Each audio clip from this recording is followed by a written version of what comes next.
Olá, nobríssimos, boa noite. São exatamente 19 horas e 2 minutos. 2 minutos de atraso, graças ao trânsito da capital baiana. Mas estamos na área para mais uma edição. Esta é a nossa 11ª edição do Bate-Papo na Rede. E mais uma vez o programa vai ser transmitido, né, pela rádio web APPM News, assim que eu conseguir ligar aqui o sistema e colocar. Já entramos aqui no ar. A Alice Sena, a doutora Alice, já está na área. Daqui a pouco nós vamos chamá-la aqui para o bate-papo na rede. Hoje nós vamos falar sobre as vacinas, né? A importância das vacinas, né? Também sobre a variante Delta que vem causando estragos no Rio de Janeiro e em outros lugares. Deixa eu só ver aqui, pronto. Já estamos ao vivo também na rádio APPM News. Uma boa noite a todos, queridíssimos da rádio web APPM News. Lembrando que você pode participar do bate-papo na rede, mandando sua mensagem aqui nos comentários. E você que está ouvindo, né, pela rádio APPM News, né, a PPM está lançando também um aplicativo individual, né, da rádio APPM News, mas você pode ouvir por qualquer aplicativo de rádio e você manda sua mensagem, sua pergunta pelo telefone 71991730042, o nosso zap, e nós vamos estar mandando sua pergunta para a doutora Alice Sena. Doutora, se eu te chamar em algum momento de Aline, por favor. Já Xande SV tá na área, Paulinho tá na área, já tem uma galera aqui entrando, vamos recepcionando a todos, e ela aí, ó, bem iluminada, com óculos no padrão, o batom também aí no padrão. Boa noite, queridíssima! Boa noite. É um prazer estar Bom, aqui com vocês. o prazer é todo nosso, agradecer a ter aceito esse convite, né, para participar do Bate-Papo na Rede, um assunto muito importante, né, porque apesar de nós já estamos partindo aí, né, para 2 anos de pandemia praticamente, né? Muita gente continua com muitas dúvidas, muita gente está evitando se vacinar, né? Um número alarmante, eu publiquei ontem uma notícia de que 90 mil pessoas que estão em condições cadastradas, tomaram a primeira dose e estão evitando tomar a segunda dose. Pessoas com dúvidas em relação ao uso da máscara, né? Então, tudo isso nós vamos conversar hoje com a doutora Alice Sena, que além de infectologista, tem várias outras, né, várias outras atribuições e formações acadêmicas. Conte um pouco para a gente e se apresente para o nosso público, doutora. Olá, boa noite. Eu sou Maria Alice, sou médica infectologista, tenho uma especialização em epidemiologia hospitalar. Além disso, eu trabalho como perita médica legista e sou bacharel em Direito, cursando atualmente uma pós-graduação em Direito Médico. Mas a minha área de atuação mesmo é a medicina. Pronto, deixa eu só lembrar mais uma vez, você que está ouvindo pela rádio web APPM News, mande seu zap para 99117 91730042 e você pode mandar sua pergunta aqui para o nosso Instagram. Leandro também está na área, seja bem-vindo. Rosemaidia, minha querida, sempre presente, um grande abraço. Doutora Rita Benigno, conhece? A Conheço, colega? colega, Seja visita bem-vinda, frequente. doutora Rita Benigno, fazendo muitas benignidades por aí, né? Bom, eu comecei já dando uma informação e que é a nossa primeira pergunta aqui, antes do pessoal começar a fazer as suas perguntas. Ontem foi noticiado que 90 mil pessoas habilitadas a tomar a segunda dose da vacina ainda não compareceram, né, aos postos, né? E eu queria saber o que a doutora acredita a este tipo de situação. Por que ainda tem gente que, embora tenha tomado a primeira dose, ainda não foi tomar a segunda dose? Bom, o Brasil, na realidade, né, ele demorou muito tempo para tratar a pandemia com a devida seriedade no que tange à comunicação pública. Nós perdemos um tempo imenso, né, discutindo fake news, discutindo tratamento precoce, kit Covid e várias outras medidas sem um respaldo à evidência científica. À medida que foram surgindo as vacinas, que foram sendo disponibilizadas, para piorar a situação, o governo o governo federal se posicionou contrário à obrigatoriedade da vacinação, né? E a gente entende que existem as garantias constitucionais, né, o direito às liberdades individuais, mas no momento de pandemia, quando a gente se encontra, no momento de emergência sanitária, penso que devemos flexibilizar essas garantias em prol do benefício coletivo. Bom, além disso, a gente sabe que nenhum direito é absoluto, né? Então, utilizando-se ainda do desconhecimento técnico da população, essa disseminação de fake news, fazendo falsas assertivas de que a vacina promoveria mutações genéticas nos seres humanos, também levou muita gente a se distanciar dos postos de vacinação.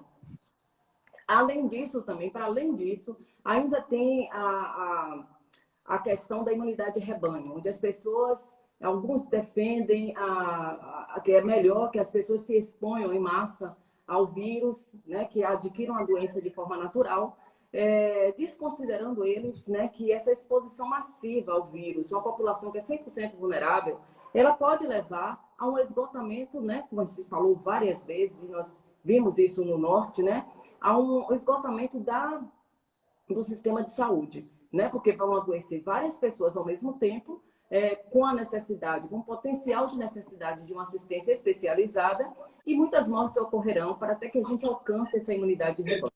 Então, vários foram os fatores que fizeram com que as pessoas não dessem credibilidade à vacinação.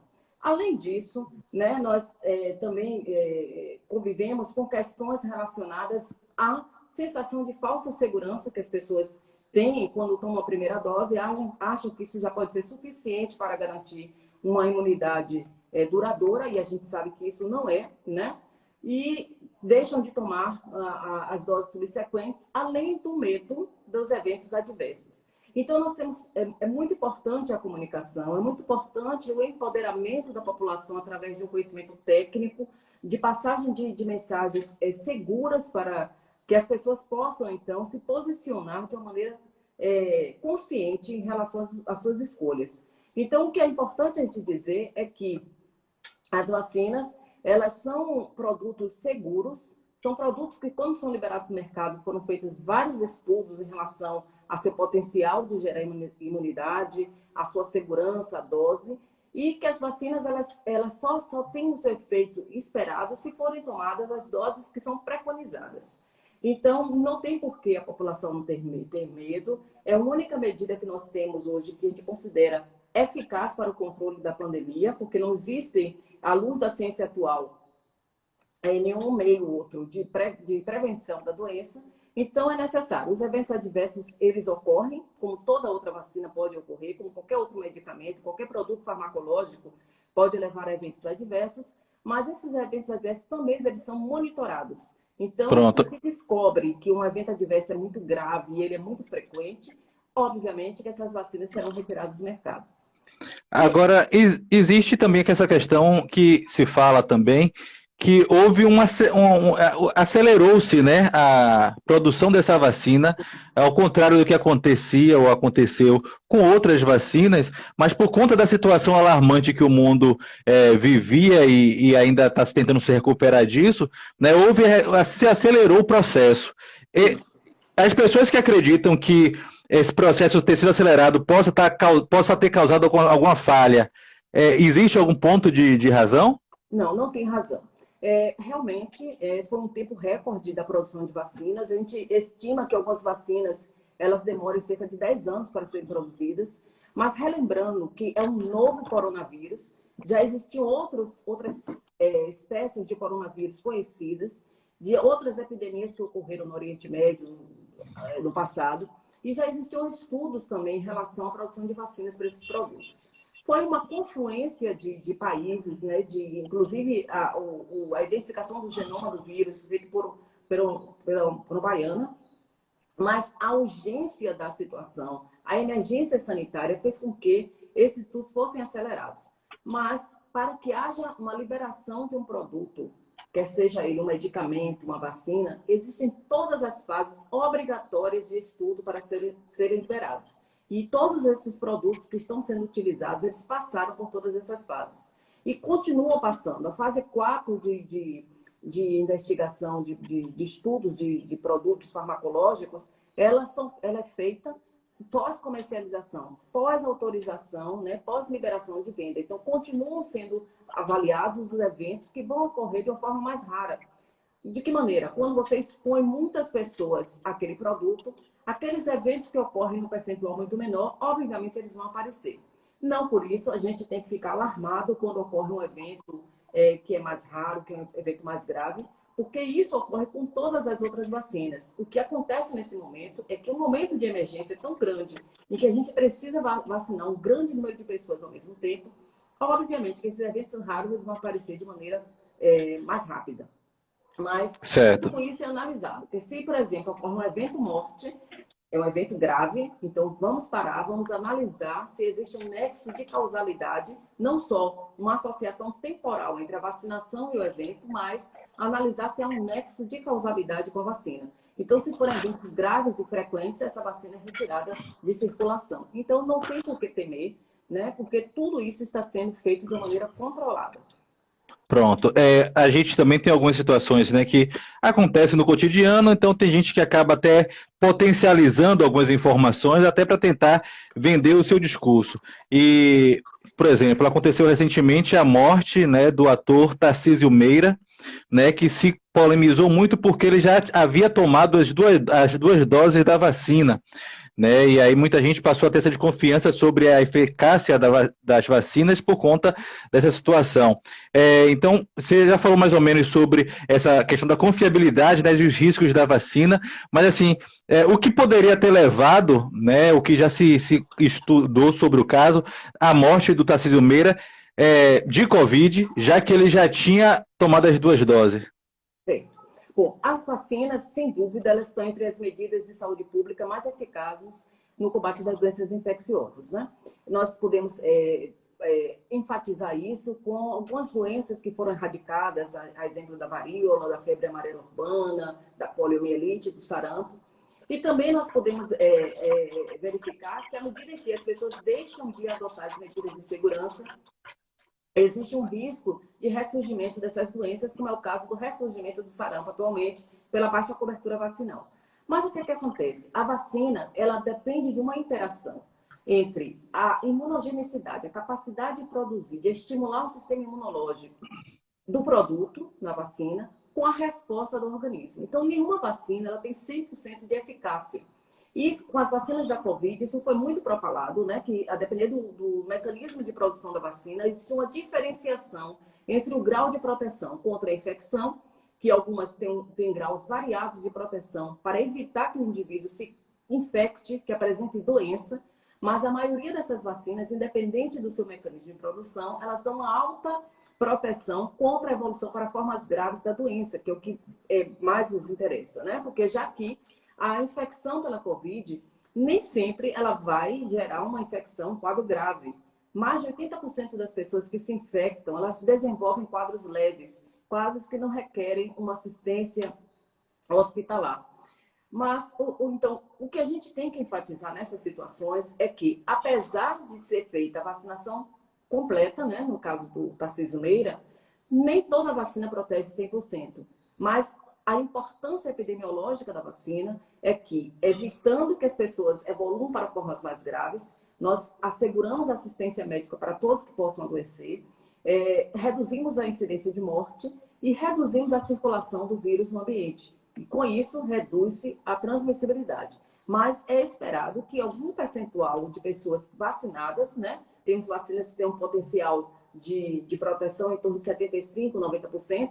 Então, 25% a 10% podem, sim, evoluir para formas mais graves. Mas se a gente consegue reduzir isso, isso já é de uma importância epidemiológica muito grande em relação à disponibilidade de recursos para assistência aos pacientes mais graves, redução de mortes, redução de complicações. Então, é basicamente por isso que a gente não espera que vá zerar a incidência nem a ocorrência de mortes. É uma redução com a vacinação. Certo. Eu ouvi dizer também, né, algumas matérias, algumas entrevistas, sobre a possibilidade das vacinas não terem a mesma eficácia em pessoas de maiores idades, em pessoas mais idosas, e até justificando essa questão do próprio Tarcísio. Ele tinha outras comorbidades, né, e também pela questão da idade avançada. Isso tem algo de relevante? Sim, é como eu falei, uma interação entre um produto, né, que tem as suas características, que é estudada em uma população específica. Cada vacina foi feito um estudo em uma população específica, mas tem também as questões individuais. Então, a gente espera que cada pessoa tenha a sua resposta individual, porque cada ser humano é um ser humano, né? Então, eu posso responder de uma maneira 100% a um produto, a uma vacina, outras pessoas não têm essa mesma capacidade de resposta. E nós sabemos que, à medida que a gente vai envelhecendo, o sistema imunológico ele tende também a diminuir a sua capacidade. Então, pessoas que têm doenças graves, pessoas que têm, por exemplo, câncer, são pessoas cuja resposta imunológica já é menor. Mas a vacina foi feita estudo em várias populações e mesmo na população de idosos, ela demonstrou um grau significativo de resposta. E isso a gente até corrobora quando a gente avalia, após a vacinação, que foram grupos prioritários, os idosos foram os primeiros grupos a serem vacinados, nós observamos uma redução significativa de internamentos nessa população.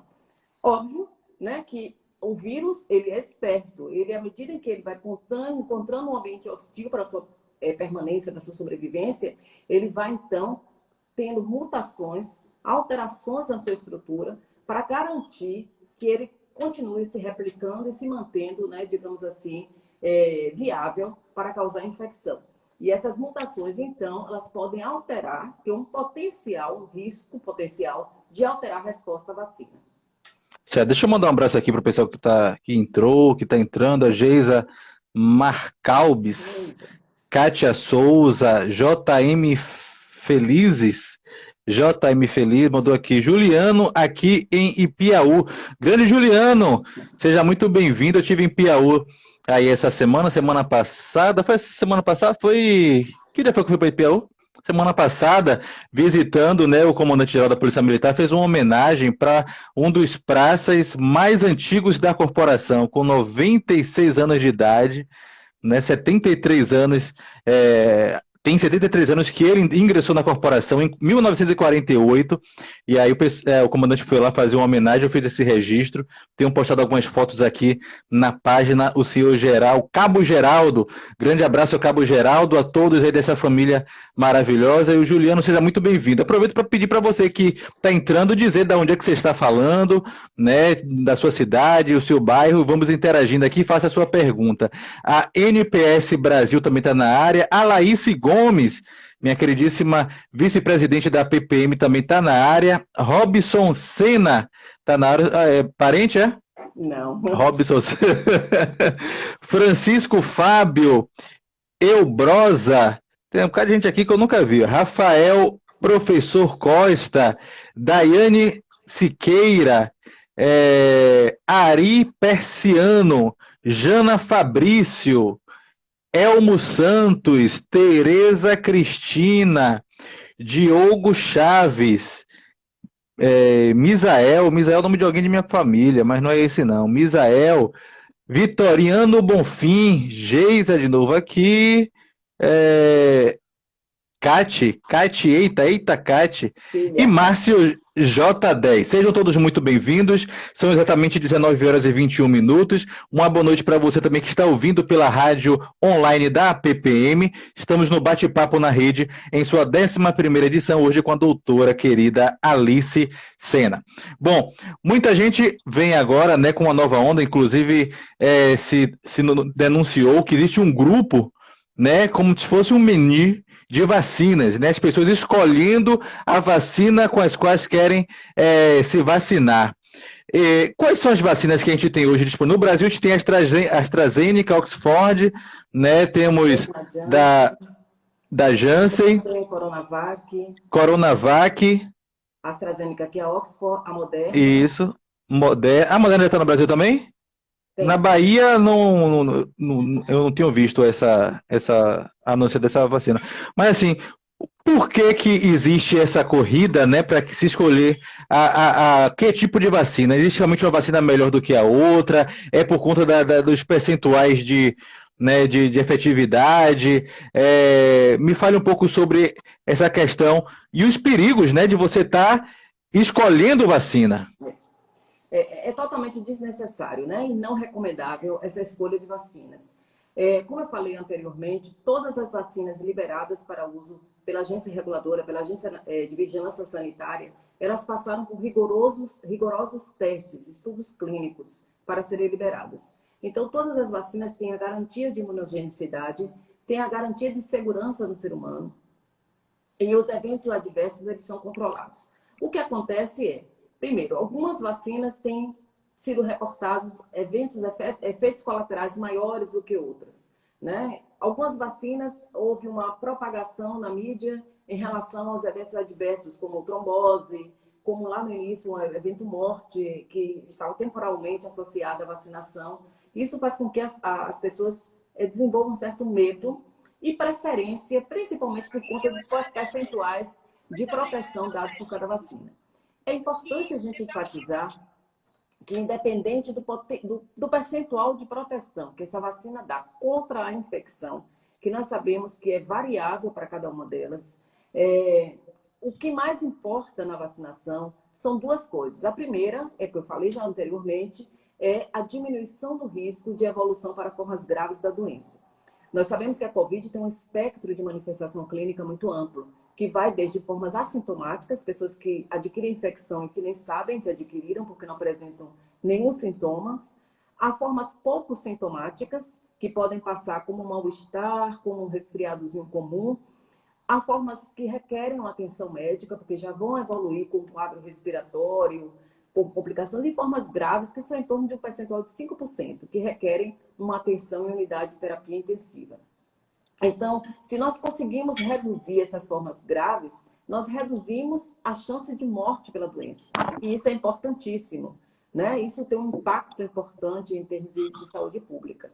E o segundo motivo, que é o principal motivo, é que nós sabemos que até hoje não existe nenhuma medida farmacológica, ou seja, não existe nenhum remédio que tenha evidência científica para uso em massa, para prevenção da infecção. A única forma que nós temos segura de prevenir a infecção e de controlar a pandemia é o uso da vacina.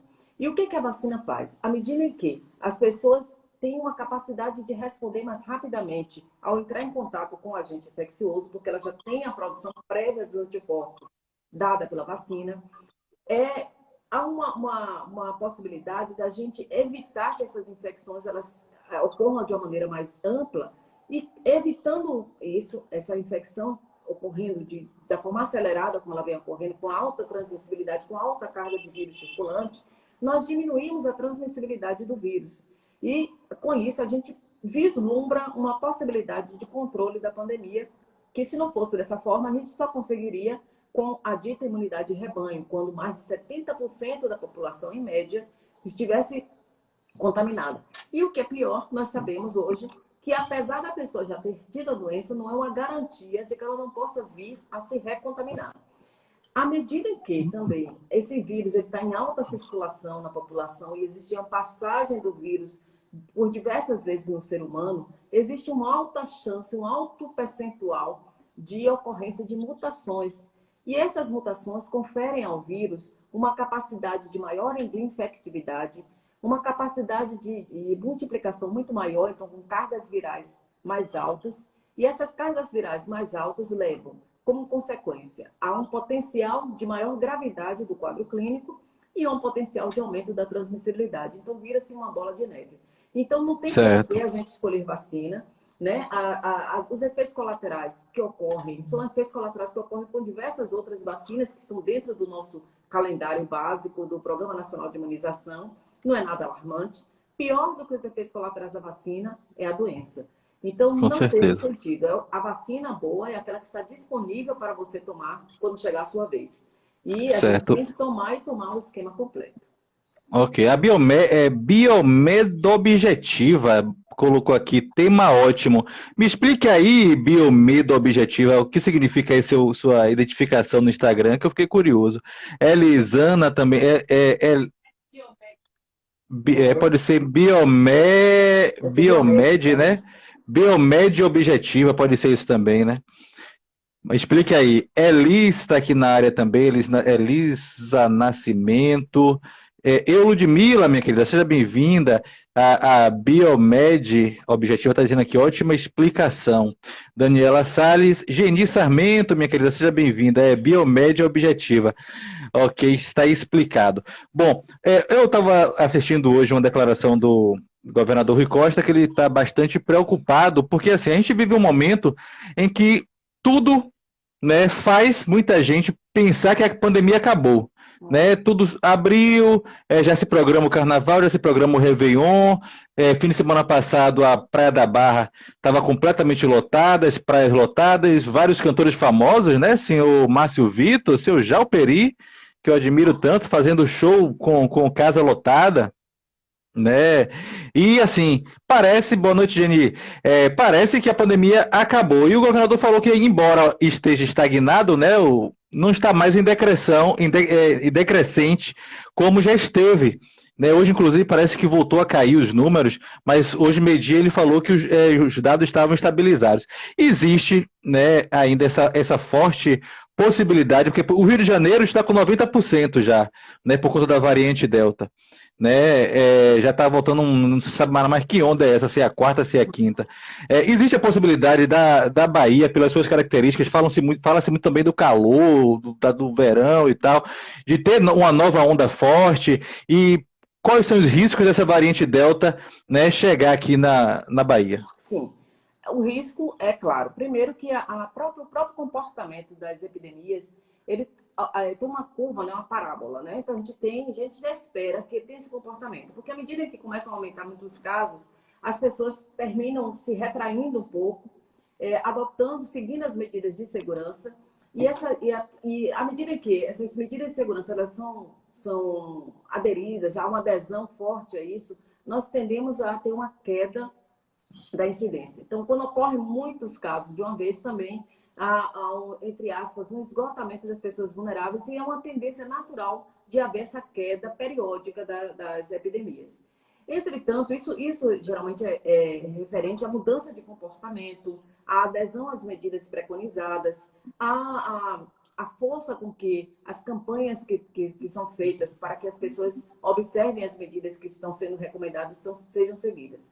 À medida que começa essa flexibilização, começa com essas medidas de retomada da vida normal, entre aspas, né? Porque eu acho que tão cedo a gente não vai retornar à normalidade, as pessoas começam a ter essa falsa sensação de que a pandemia passou, de que as coisas estão tranquilas, de que agora a gente pode liberar geral. E aí começa a fragilizar, flexibilizar as medidas de segurança e o vírus que ainda se encontra em alta circulação, ele começa então a agir.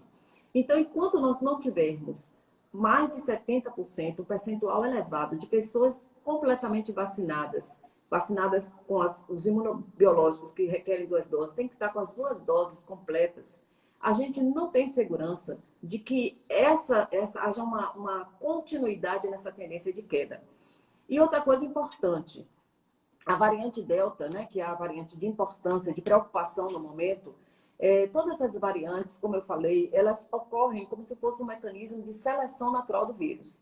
Então, vai sobreviver aquele que é mais forte. Então, à medida que ele vai burlando o nosso sistema imunológico, ele vai adquirindo, então, uma possibilidade, uma capacidade de se replicar mais rápido, de se transmitir de uma forma mais rápida, ele vai substituindo, então, as variantes anteriores, né? Ele vai se tornando como se fosse o membro forte da família.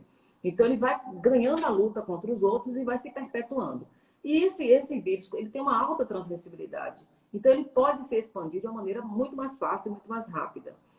O Ceará já adotou algumas medidas, né, de restrição à entrada de pessoas no estado, né, requerendo exame de PCR, alguns critérios para entrar, justamente por isso. Porque a gente, provavelmente, essa cepa ela vai se disseminar. Ela começou na Índia, em 2020, né, já é descrita em 85 países, e aqui no Brasil nós já são mais de 700 casos relacionados à variante Delta. E isso a gente tem um conhecimento superficial, porque esses dados eles requerem que seja feita uma avaliação genômica do vírus, né? Uma avaliação do seu componente, do seu genoma, do seu material genético, um sequenciamento desse material genético, e isso é reportado ao centro que vai fazendo a computação. Então, não é em tempo real esses dados, né? A gente tem os dados que de estudos, de semanas epidemiológicas anteriores, onde são feitos os estudos. Então, a gente tem que tomar medidas redobradas de cuidado. Então, o uso da máscara é essencial. Inclusive, como esse vírus ele tem uma capacidade de transmissão maior, a gente enfatiza que o uso de máscara, existem duas formas, dois objetivos para o uso da máscara. Um objetivo da máscara, que é para conter as secreções do usuário, né, diminuindo a contaminação ambiental. Nesse objetivo, a gente pode utilizar a máscara de tecido. Ela não é considerada um equipamento de proteção, porque, na realidade, essa máscara ela apenas contém as nossas secreções de serem disseminadas no ambiente. Então, ela diminui a contaminação ambiental. O equipamento de proteção individual, a máscara, é aquela máscara cirúrgica ou respirador PFF2, chamado mais comumente de máscara N95, né? Que possuem filtros específicos que impedem ou diminuem a contaminação vinda de fora. Então, quando a pessoa fala, espirra, tosse, nós eliminamos várias gotículas que carregam os infectados do vírus. E essas gotículas, a máscara de tecido sozinha, ela não é capaz de evitar que você aspire da outra pessoa. Então, por isso que é importante que todos estejam usando máscara para evitar contaminação no ambiente. Mas no intuito de evitar que você se contamine com a pessoa que está infectada, o ideal, principalmente com essa nova variante, é que se utilizem as máscaras, digamos assim, medicinais, né? As máscaras que são utilizadas em ambientes hospitalares, como as máscaras cirúrgicas ou os respiradores PFF2, que é o N95. Certo. Já que a doutora falou sobre máscara, deixa eu antecipar esse tema. Hoje eu vi num grupo alguém falando, botando um vídeo sobre a máscara descartável. Eu não cheguei a assistir o vídeo, mas é algo que mostrou negativo, né? E ele colocou embaixo: não use máscara descartável. E muita gente também fala sobre a questão da máscara fazer mal, né? Por conta do gás carbônico, por conta da atividade física e etc. O que é que a doutora pode falar sobre essas questões referentes à máscara? Bom, a gente está passando por um momento epidemiológico que não tem nem como a gente questionar o uso da máscara. Nós sabemos que a principal forma de transmissão desse vírus é pela via respiratória. E essa via é uma via que a gente não consegue enxergar, mas que ao nós falarmos, nós eliminamos várias gotículas e que se a pessoa mantém, está numa proximidade tal, a contaminação ocorre. Então, o uso da máscara é fundamental, mesmo nas pessoas vacinadas, elas precisam manter o uso de máscara. Se as pessoas não estão tolerando utilizar máscara para fazer suas atividades físicas, então interrompe-se a atividade física nesse momento, mas a gente não pode tolerar que em ambientes públicos, em ambientes externos, ambientes em que a gente tenha contato com outras pessoas, não se faça isso através da utilização da máscara. É de fundamental importância. E a máscara que se recomenda, como eu falei, né, o ideal é que sejam essas máscaras cirúrgicas. São máscaras, a cirúrgica é uma máscara descartável, de uso único, e os respiradores PFF2, que possuem mais camadas de proteção, elas protegem contra não só as gotículas que são eliminadas ao falar, mas também quando há uma pulverização dessas secreções respiratórias.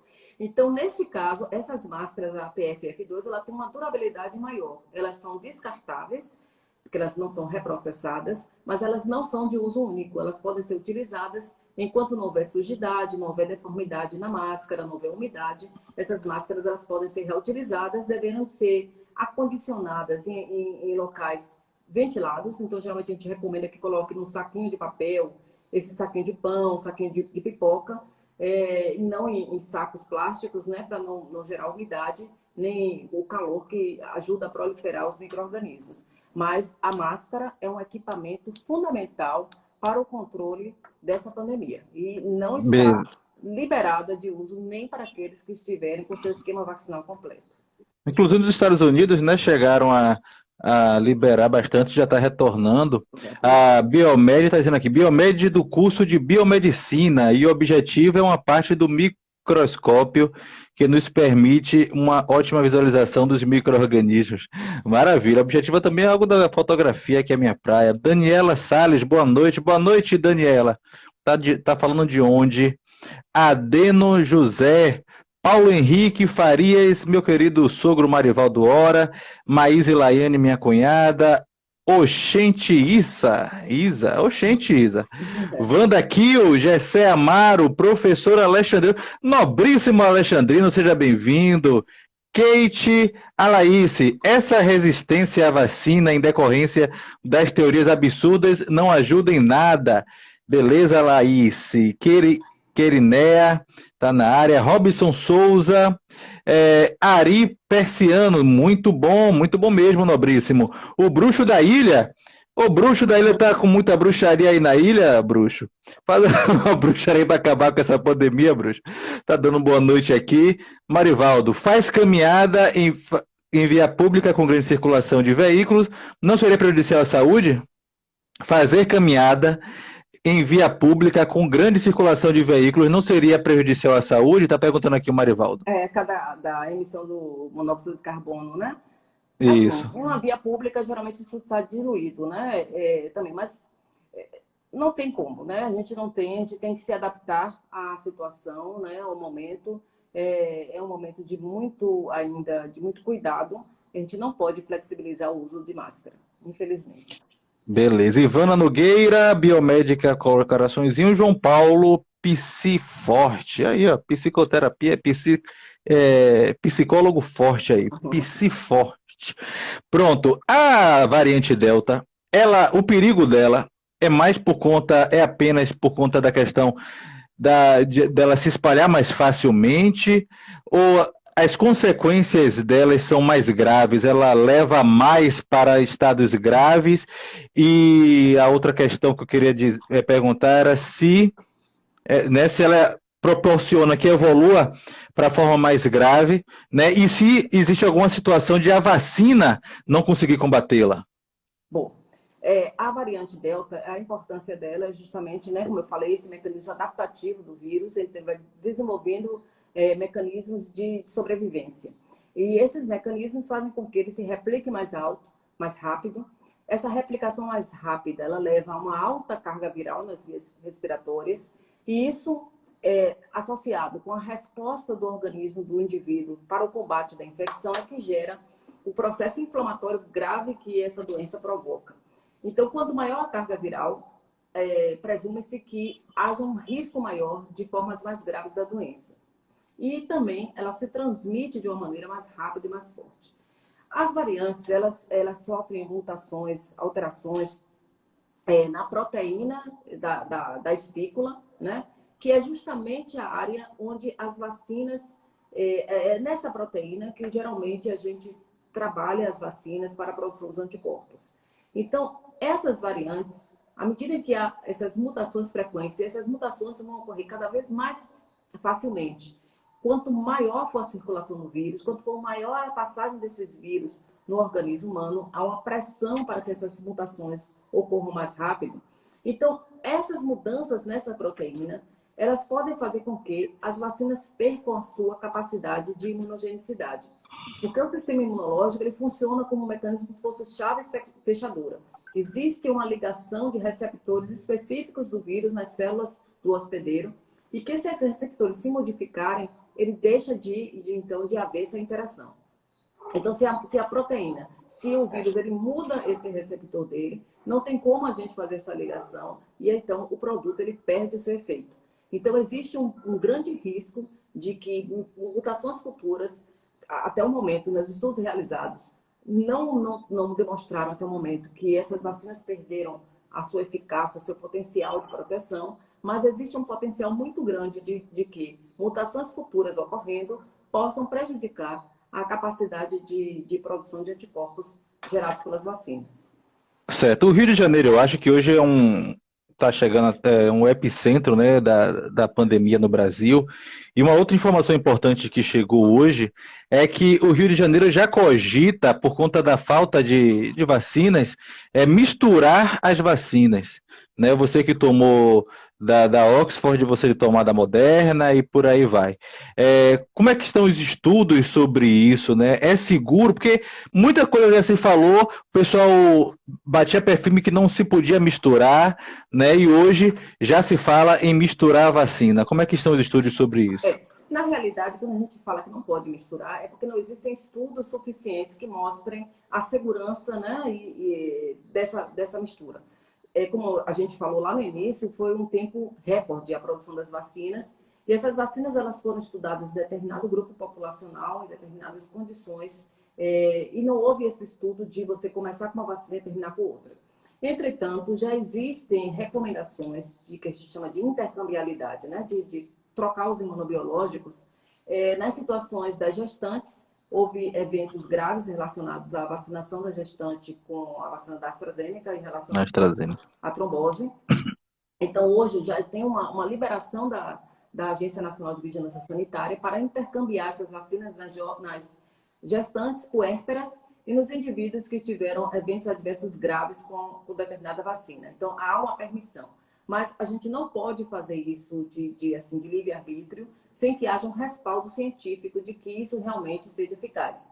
Isso está sendo feito, inclusive se pensou, por conta das variantes, né, por conta das mutações, que se a gente utilizasse vacinas com diferentes mecanismos de produção de anticorpos, né, tem vacinas que são de RNA mensageiro, vacinas que são de vetor viral. Então, se a gente misturasse isso, então a gente conseguiria atacar vários, digamos assim, sítios e produzir uma resposta imunológica melhor. Mas estudos estão sendo conduzidos nesse sentido. O que nós temos hoje de liberado é essa intercambiabilidade e isso passa por uma câmara técnica, isso tem que ser feito um relatório médico, não é de livre-arbítrio. Não é eu chegar assim, não quero tomar porque eu tive um evento grave. Não, você tem que ter um respaldo do médico que lhe acompanhe, para que ele faça um relatório com justificativa. Isso vai ser avaliado por uma câmara técnica para liberar, então, a possibilidade de mudança do imunobiológico. Mas estudos estão sendo conduzidos, existe uma grande possibilidade de que isso seja algo positivo, né, para se fazer, no intuito de você aumentar uma cobertura de proteção para fazer frente a essas mutações que estão ocorrendo. Certo, a Rose Maidia está colocando aqui, excelente live, esclarecedora, imperdível. Muito obrigado, querida Rose. Temos 611, Níger, Rosa Cruz, Maria Hora, minha sogra, seja bem-vinda.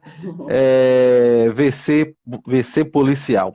Vamos lá, tem também, se fala também da possibilidade da terceira dose, né? Da vacina.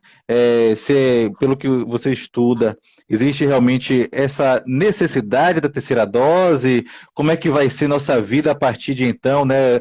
O ano que vem a gente vai precisar tomar de novo as 3 doses, né? E assim por diante. O que é que você tem de estudo sobre isso? Não se sabe, né? O conhecimento está sendo construído ao longo da pandemia. O que a gente sabe é que alguns estudos mostram que na população acima dos 50 anos e 55 anos, que há um aumento da produção de anticorpos quando você faz uma terceira dose. E está se preconizando, né, na verdade, nos idosos acima de 60 anos, que essa terceira dose possa ser fato. Mas ainda não existe também uma liberação. Inclusive, no nosso país, né, onde a gente está ainda tentando concluir essa vacinação inicial, pensar numa terceira dose nesse momento, acho que não seria o ponto, né? A gente precisa ainda garantir que as pessoas, pelo menos, tomem o seu esquema básico. Então, certo. Lógico que a gente defende a vacina, né? Eu mesmo já tomei as 2 doses, né? Acreditamos realmente que a vacina é um fator preponderante para que nós possamos estar arrefecendo, né, o poder dessa pandemia. Mas eu queria matar uma curiosidade que possa ser de muita gente, né? Você já falou a questão da trombose, a gente conhece vários casos de pessoas que eu conheço pelo menos, ou 2, que teve problema com trombose, inclusive veio a óbito. Existe alguma contraindicação para se tomar vacina? Não. A única contraindicação à vacina é a alergia aos seus componentes. né? Cada vacina tem seus agentes que conservam a vacina. Então, o que tem hoje de contraindicação é isso. Trata-se de uma vacina de vírus que é inativado, não um vírus vivo. As vacinas de vírus vivo, elas podem simular a doença em pessoas que têm uma imunidade baixa, mas no caso da vacina da Covid, não. É uma vacina de vírus inativado, então ela não corre esse risco. Agora sim, como eu falei anteriormente, se houve um evento adverso grave, né, se a pessoa teve a vacina e tem um nexo de causalidade, digamos, entre o evento trombótico com a vacinação, aí pode haver a intercambialidade. A gente pode optar por um outro imunobiológico para completar essa vacina. Entendi. Vamos falar sobre algumas peculiaridades, né, da Covid. Você falou que é um vírus inteligente, né? Muita gente falou que tem pessoas que são quase que imunes, outros teve uma citação do cidadão lá nos Estados Unidos que teve o vírus várias vezes, né? Positivou várias vezes e passou maus bocados, conseguiu sobreviver. Enquanto tem outras pessoas, né, como até o meu caso, que eu tive a Covid e só soube porque fiz o teste, porque eu tive contato com alguém. Porque eu fiz o teste, deu positivo, mas eu não tive nenhum tipo de sintoma. Aí tomei a primeira dose e não tive nada. Já na segunda dose eu tive uma certa reação, mas bem leve. Então, assim, como é que estão também essas informações sobre essas peculiaridades da vacina? Por exemplo, eu já tive Covid, embora não tenha sentido nada, e minha esposa não teve. A princípio, testou várias vezes e não deu positivo. Por que esse tipo de coisa acontece? Fala-se de DNA, fala-se do sangue, tipo sanguíneo, fator sanguíneo. Existe já alguma informação sobre essas peculiaridades da Covid? Não, o que a gente sabe, na realidade, é que a gente se apega muito assim. Eu não tive porque a gente imagina que não teve, porque não teve sintomas clínicos. Né? No caso, sua esposa foi contactante, ela fez exame e não adquiriu. Mas o que a gente tem que lembrar é o seguinte: a doença tem um amplo espectro clínico. Então, se eu pego a doença, eu posso ter formas assintomáticas, formas pouco sintomáticas ou formas graves. E isso a gente não tem como prever. Obviamente que existem os grupos de risco, que a gente vê, né, que tem uma possibilidade de evoluir para formas mais graves da doença, como as pessoas com obesidade, pessoas com doenças crônicas, como hipertensão, diabetes. Então, são populações que nós avaliamos e vimos que tem um risco maior de complicação. Mas o que a gente precisa assim, avaliar é se essas pessoas não pegaram porque elas tiveram um contato, mas será que elas não tinham uma proteção anterior dada por uma infecção assintomática?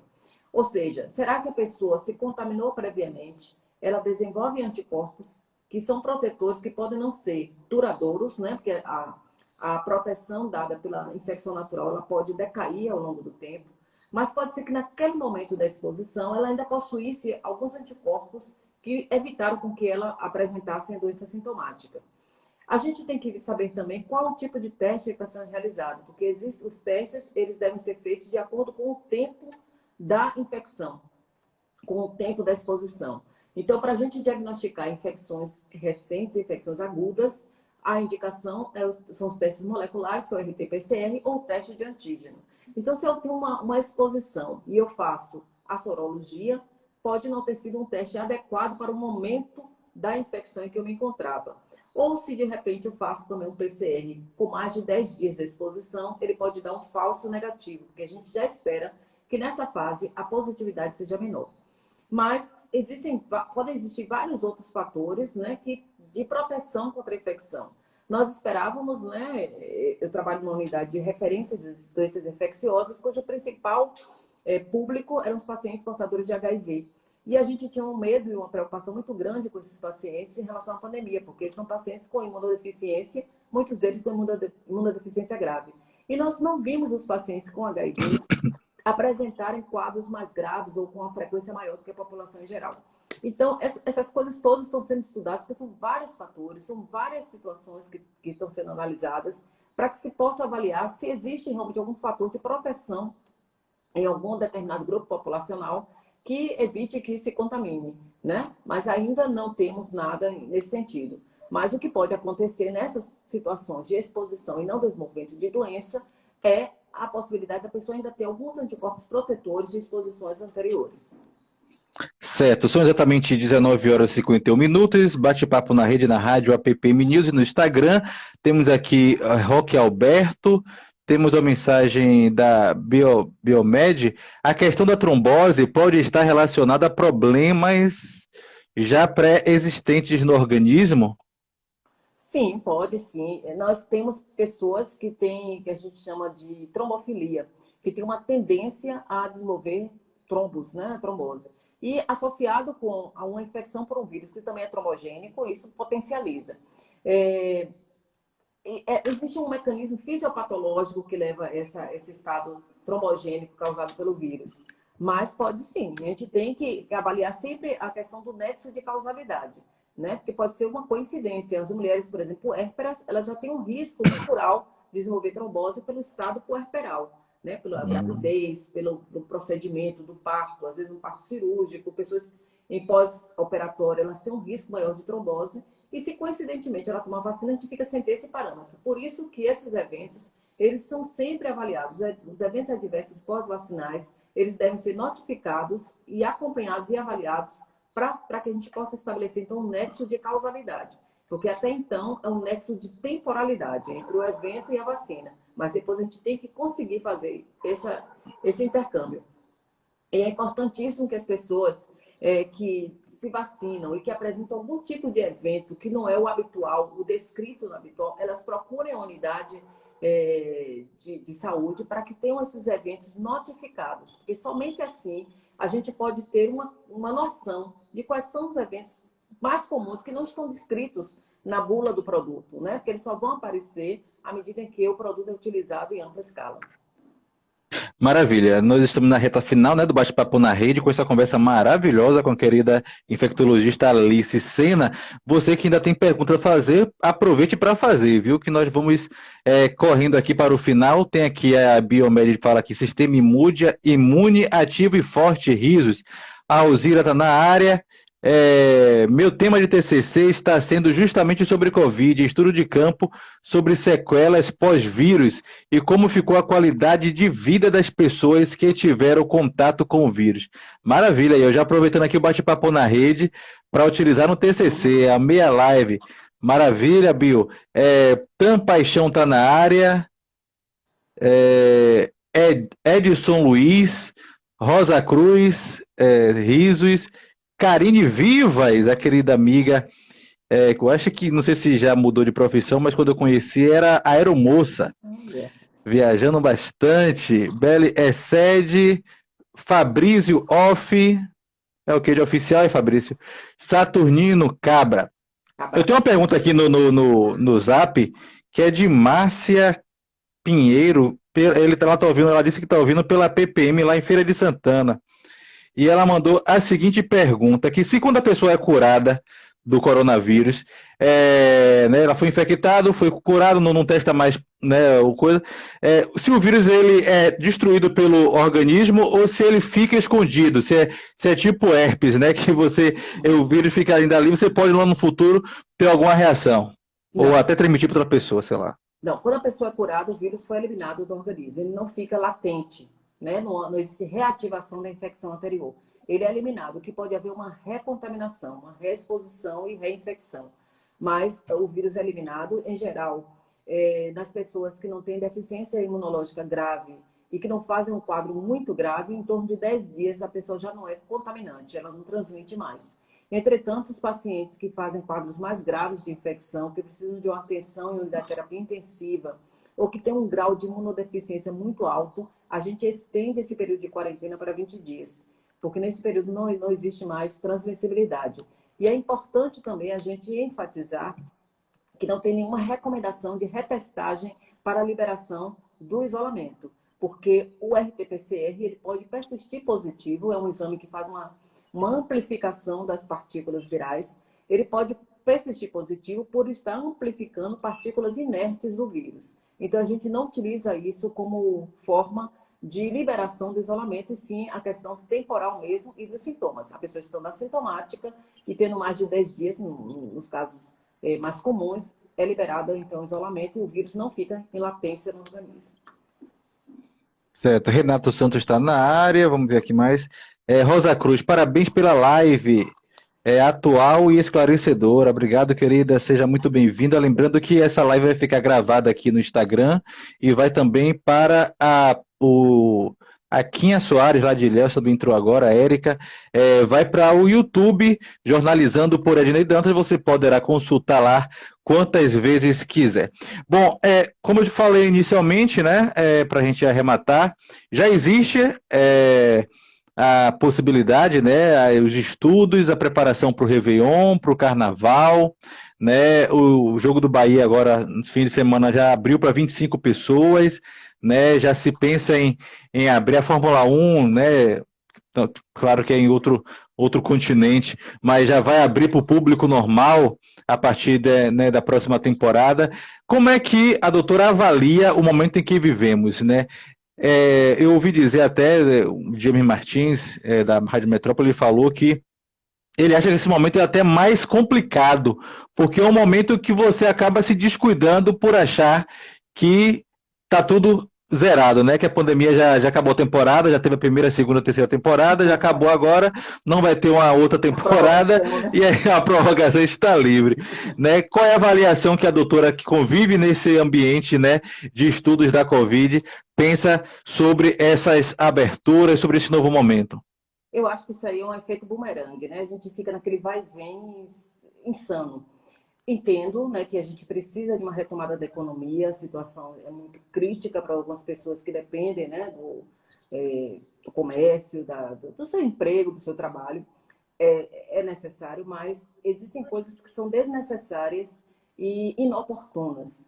Eu acredito que esses eventos com possibilidade de aglomeração de pessoas é inoportuno nesse momento, porque a gente não tem o controle da transmissibilidade do vírus. O vírus ainda está circulando em alta e se a gente começa a flexibilizar muito isso, nós estamos sob risco de uma nova onda, né, onde nós já temos uma população de profissionais de saúde esgotada, né?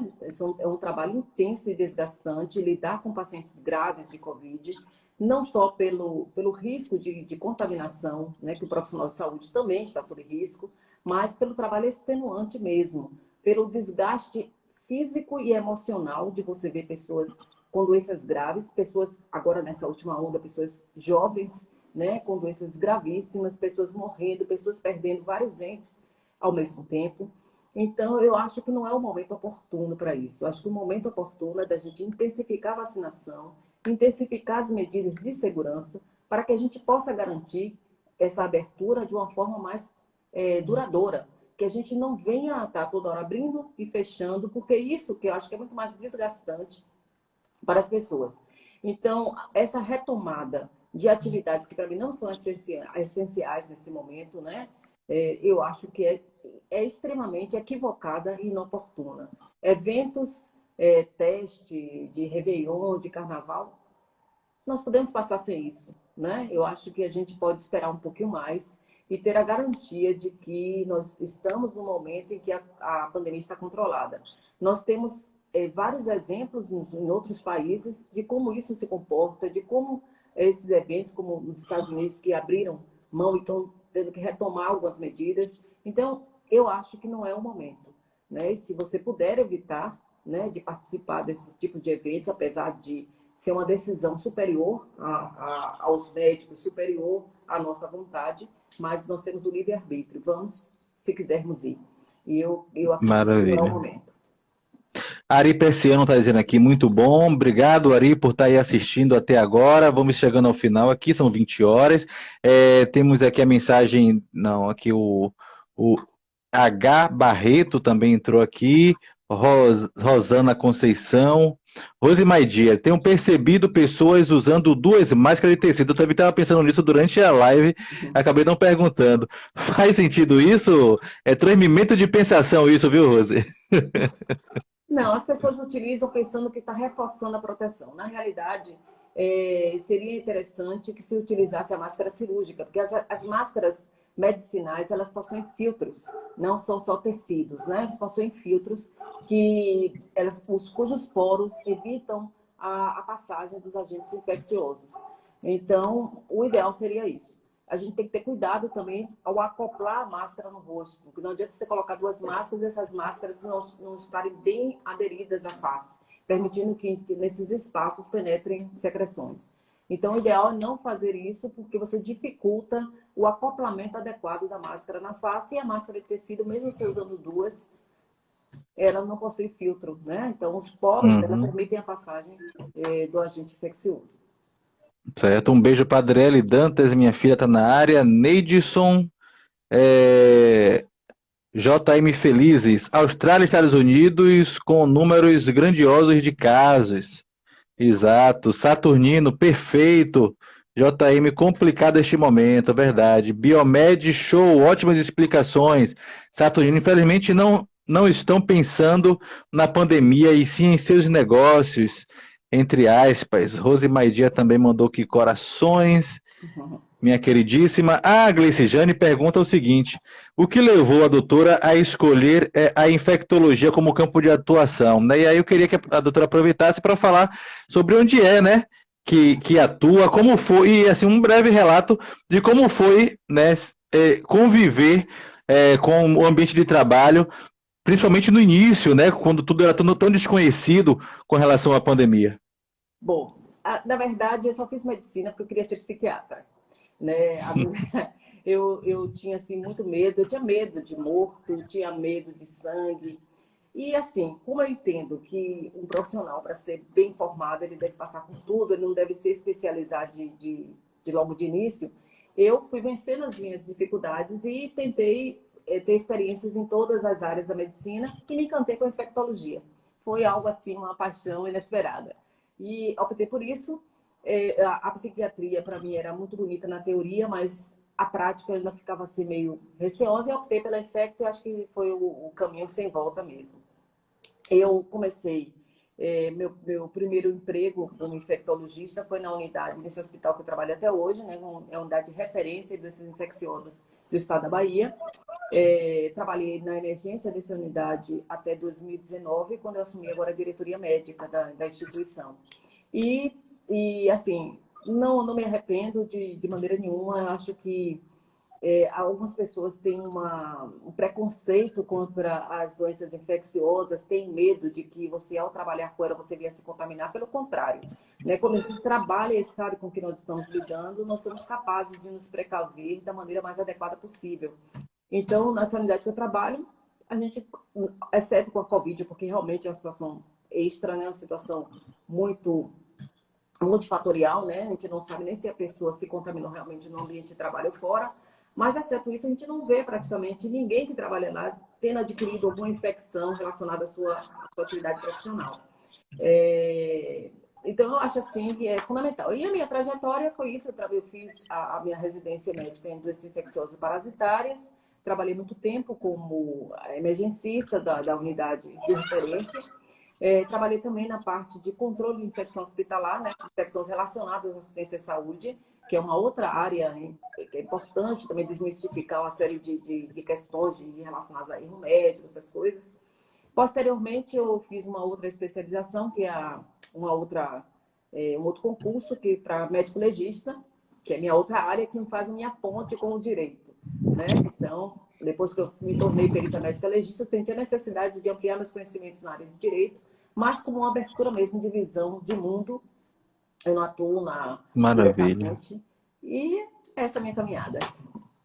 Que maravilha, viu? Parabéns. Eu fico muito feliz em conhecer pessoas assim, né? Que têm tanto conhecimento e buscam cada vez mais para ampliar o leque, e aí buscam outras áreas que possam estar interrelacionadas. É fantástico. A Geni, minha querida Geni, esposa do pastor Edgar Sarmento, tá mandando aqui excelente live, obrigado e parabéns, eu que agradeço. O pessoal tá lembrando aqui, ó, que a Biomed é de Piauí, rapaz. A galera de Piauí em peso, viu? Obrigado aí, pessoal de Piauí, assistindo aí a live. Os Mário Barbosa. Ah, Osmário. Opa, eu abusava tanto, Tenente Mário. que eu falava para ele que o nome dele era um erro de concordância, porque Osmário não existe, é Osmários. Aí agora eu acabei lendo errado. O nome dele é Osmário. Grande Tenente Osmário, seja muito bem-vindo à live. Biomed, obrigado, vizinho, por mandar a live. Ajudou muito. Rose Maidia, obrigado, doutora Alice, pelos esclarecimentos. Juliano aqui também, corações. Biomed Objetiva, sabia que você ia gostar. Adorei mesmo, a doutora tem uma didática muito boa e também gostamos da mesma área. Leléo Lima, Gleice Jane, como uma boa baiana, eu tenho que te dizer, a senhora broca. Risos, parabéns. Eita, Kate, maravilhosa mãe. Ah, é sua filha? Olha aí. Maravilhosa também. Jefferson Machado, meu cabeleireiro aí, ó. Rapaz, preciso ir cortar meu cabelo. Já cortei hoje sem você, porque não tô conseguindo chegar aí, rapaz. Tô cortando, tô te traindo. Rosa Cruz, doutora, muito competente, a abordagem didática, excelente. Boa noite, Jefferson. Saturnino, doutora Alice e Saturnino foram os precursores em falar de pandemia em escola de forma remota. Olha aí que maravilha. E Jefferson, vamos agendar, vamos sim. Live sensacional. A galera participando nesta reta final. Quais são as suas últimas considerações, querida Alice Sena, e onde a gente pode te encontrar para mais esclarecimentos? Pronto. Bom, minhas últimas considerações é que a gente mantenha todas as medidas de segurança, porque a pandemia ainda não acabou, né? Eu não quero ser assim, negativista, mas a gente tem que se manter alerta, porque ainda é um momento de apreensão. Nós estamos com uma variante que é de importância, de preocupação, pela sua capacidade de transmissibilidade, pelo risco de emergir uma nova onda. Então, não é o momento, né? O momento agora é de nós concentrarmos as nossas forças para que consigamos tomar vacina, persuadir aquelas pessoas que não fizeram o seu esquema vacinal completo para que o façam, para que a gente possa, em breve, ter um controle, né? Porque eu não acredito, não creio que a gente vá ser livre do vírus, a gente vai ter que aprender a conviver com ele, mas de uma maneira mais segura, de uma maneira mais tranquila, né? Então, a minha mensagem é essa: mantenhamos a fé, mantenhamos a força, aquelas pessoas que perderam seus entes queridos, que se fortaleçam. É um momento muito difícil, um momento de dores coletivas, um momento de reflexão e um momento de ressignificação da vida. Quando a gente passa por situações extremas como essa, né, de dores coletivas, né, o mundo inteiro passando por essa situação, não é possível que a gente não consiga refletir acerca do sentido da vida e do que é importante para a gente manter como nossa meta, né? Então, que a gente saiba reavaliar as nossas metas, que a gente saiba valorizar o que é aquilo realmente que tem valor e respeitar o outro. Porque à medida que a gente respeita o outro, a gente está contribuindo para um bem comum. Então, e entender também que inclusive, como a gente estava falando, a vacina não é um ato individual, né? Exatamente. É um ato coletivo, porque não adianta todo mundo se vacinar, muita gente se vacinar e outras pessoas não se vacinarem, porque ela vai poder se contaminar e proporcionar a formação de outras variantes, né? Então é um ato coletivo. Se você não se vacina, você está sendo um egoísta, né? Complicando a todo um sistema. Com certeza. E onde me encontra, eu estou na diretoria médica do Instituto Couto Maia, que é a unidade de referência do estado da Bahia. Sou perita médica legista no Instituto Médico Legal Nina Rodrigues e trabalho em algumas clínicas privadas. Então, estejam à vontade, se vocês precisarem de qualquer esclarecimento, o meu Instagram é o Alice Sena Médio Profissional e Alice Sena. Vocês podem me encontrar e estou à disposição de vocês. Tem uma página no YouTube, a Maria Alice Sena, onde eu posto alguns vídeos com assuntos relacionados à medicina e ao direito médico. Então, se vocês quiserem seguir, só chegar lá e adicionar. Maravilha. O Juliano está dizendo aqui que vem outras. Beleza, vão vir mesmo. A gente sempre faz a live aqui às terças-feiras, né? De vez em quando com algumas variações, segunda ou quarta, mas normalmente às terças, semana sim, semana não.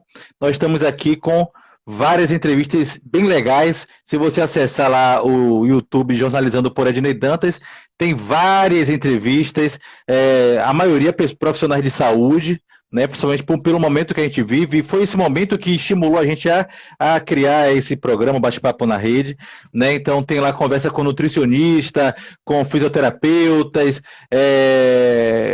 me lembre aí, Gleice Janiora, com psicólogos, tem várias opções lá, tudo você pode encontrar lá no Bate-Papo na Rede. O Oswaldo, né, que foi que me apresentou a doutora, tá mandando aqui uma mensagem, está ouvindo aqui pela rádio, né, da PPM, diga que eu estou mandando um abraço, então um abraço aí do Oswaldo para a doutora. Uma última pergunta aqui, o Marivaldo disse assim, ó, queda de cabelo é pós-Covid e reações na garganta é normal? Eu já ouvi comentários de que pessoas que contraíram o vírus tem mais irritação, determinado...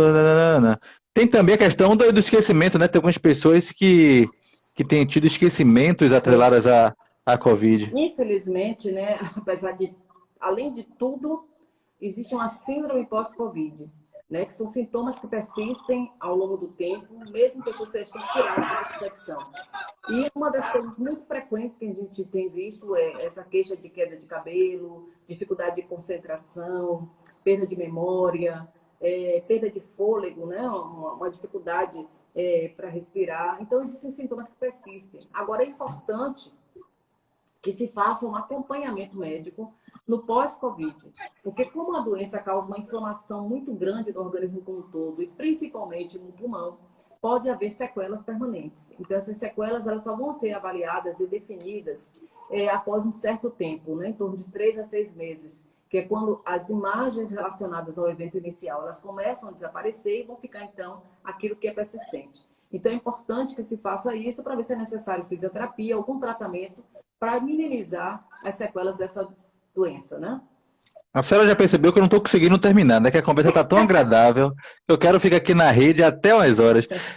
Eu queria parabenizar a sua internet, porque a senhora tirou uma dúvida para mim. Porque as pessoas comentam muito que a hora das 19 horas, na primeira temporada, foram 16 lives, eu fazia às 20 horas. Normalmente era de boa. Quando nessa segunda temporada eu passei a fazer às 19 horas, muitos acontecem da internet de vez em quando, dar uma falhada, dar uma cortada, a imagem não ficar muito boa. A da senhora foi perfeita do início ao fim, então não tem negócio de engarrafamento de internet, não. É qualidade mesmo.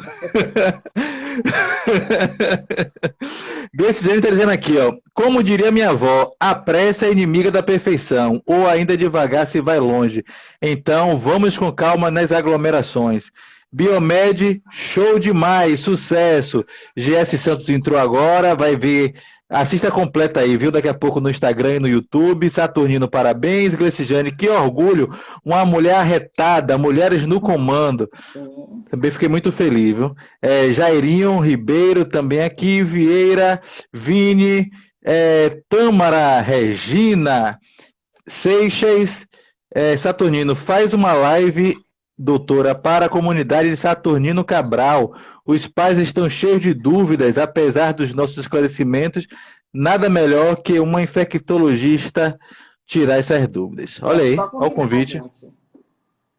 Então pronto, doutora, muito obrigado pelos esclarecimentos, 20 horas e 15 minutos, para você que está ouvindo aí pela rádio APPM News, obrigado por estar até aqui, até a próxima edição, sem ser essa terça, a próxima, nós, provavelmente o Bate-Papo na Rede vai ser com Arijaneara Costa, que é uma contadora e educadora financeira, ela tem algumas informações importantes, tanto para os policiais militares, como para quem não é policial militar, para falar sobre educação financeira, né? Eu falo para os policiais militares porque como a página do Jornalizando, ela começou, né, postando fotos de policiais, porque eu sou jornalista e atuo na área da Polícia Militar por ser também policial, então a audiência também maciça é dos policiais militares. Aí nós entramos na área da fotografia e de outras áreas de jornalismo e trouxemos outras pessoas para o Jornalizando, mas temos muitos policiais aqui Então, a Daniela também é cabo da Polícia Militar, então ela vai trazer também informações financeiras sobre a corporação e também para quem não é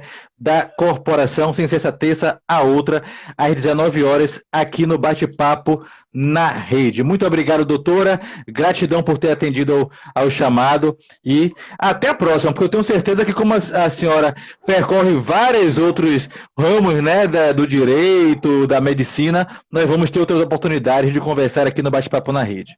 Pronto, estou à disposição para vocês e, por amor, mantenham as medidas de segurança e tomem a vacina.